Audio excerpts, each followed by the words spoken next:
মৌসুমীর সংসারে সবাইকে জানাই স্বাগত। শুভ সকালের অনেক শুভেচ্ছা, অনেক ভালোবাসা। আশা করি আপনারা সবাই ভালো আছেন। পুরো ভিডিও দেখার অনুরোধ রইল সবার কাছেই। ভালো লাগলে একটা লাইক, একটা কমেন্ট আর একটা শেয়ার করে দেবেন। গাছের ফুলগুলো একটু তুলে নিচ্ছে। আর আজকে কিন্তু বেশ ভোর হয়ে গেছে। তো হয়তো ক্যামেরার আলোতে মনে হচ্ছে যেন যে অনেকটা আলো, কিন্তু তা নয়। কিন্তু তাও কটা হবে, আনুমানিক 5টা 5:30 হবে। তো যাই হোক, ফুলগুলো তুলে নিয়ে আগে রেখে দিচ্ছি। আর জানেন তো গাছের ফুলগুলো না একদম থাকে না, মানে রাত্রিবেলা নাহলে ভোরবেলা 2টো 2:30 3টে এরকম সময় নিয়ে চলে যায়। তো আমি মাঝে মাঝে না একটু রাগ বলুন বা কষ্টের থেকে বলুন কুড়িগুলো তুলে রাখি। নিজের গাছে এত যত্ন করি, ডাল কাটি, পোকা লাগলে ওষুধ দিই, আর ফুলগুলো সবাই নিয়ে চলে যায়। হ্যাঁ, যদিও ভাববেন যে ঠাকুরকেই তো দেয়, তবু নিজেরও তো দরকার হয়।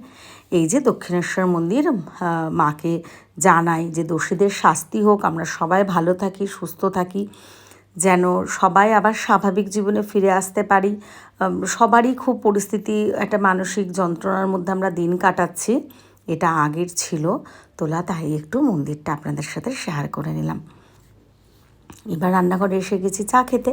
আসলে সত্যিই তো মানে আগে এমনিতেই তো দেখেন ডেলি ব্লগ বা ভিডিও, ডেলি ব্লগে কমই থাকে, আর এখন না আরও নেওয়ার মতো মনও নেই।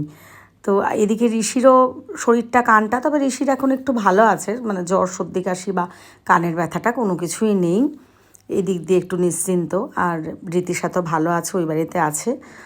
বৃষ্টি হচ্ছে বলে আর এই বাড়িতে কোনোদিন নিয়ে আসছি না। ঋষিরও শরীরটা খারাপ ছিল, যদি আবার দুজন মিলে হুড়জুড় করে আবার শরীর খারাপ হয়, সেই জন্য। তো আমি একটু চা খেয়ে নিচ্ছি। আর এই যে চা খেতে বসেছে, ঋষি এসে একটু ক্যামেরা করবে, আহ্লাদ করবে, এইসব করে যাচ্ছে। পড়াশোনা মানে নাম নেই তো।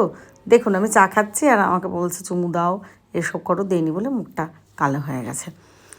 আপনাদের কি কেউ মনসার পান্তা এটা খান বা আছেন? আমার বাপের বাড়ি কিন্তু এটা নিয়ম আছে, মনসা পুজোর দিন রান্না করে রাখে, পরের দিন খায়। আর হ্যাঁ, এখানটা কিন্তু কোনো নিরামিষের ব্যাপার নেই।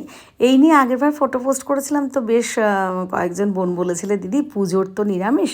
তো আমি বলেছিলাম আসলে দেখো, এটা আমি তর্কে যাব না, যাদের যেরকম নিয়ম।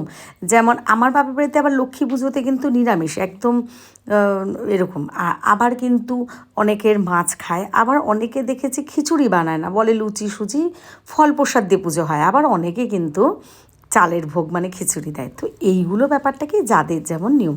তো যাই হোক, দুপুরে তো খাওয়া দাওয়া করে নিলাম। মাঝে অনেকটা টাইম ঋষি আঁকা করেছে, আমরা নিজেরা অনেক টাইম কাটিয়েছি। তো অবশেষে রাত্রিবেলা একটু ভাজা।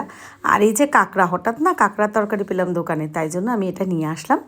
তো ভিডিওটা আজকে এখানেই শেষ করব। সবাই ভালো থাকবেন, সুস্থ থাকবেন, আমাদের পাশে থাকবেন। আবারও বলছি, ভিডিওটা ভালো লাগলে একটু লাইক কমেন্ট শেয়ার করে দেবেন। আপনাদের জন্যই আজকে এইটুকু এসেছি।